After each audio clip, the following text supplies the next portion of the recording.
एका महिन्यानंतर आज JCBला दिवस चुकवला. कारण काय झालं ते असं की एका महिन्याबरोबर आधी सांगितलं होते तर ती आज आली. मग तसंच आपलं सकाळ सकाळी वावरातली कामं करायची होती. मग डायरेक्ट इथं गाडीला चॅपेन लावून वावरात आलो.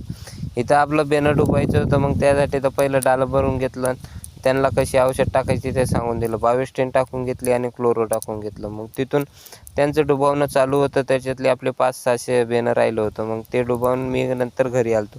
मग JCB आलते तर मग हे आता आपलं इथलं शेण भरून वावरात नेलं आणि तर आपल्या शेडवरचं लेंडी खत भरणं होतं. मग हे लेंडी खत भरणं चालू झालं.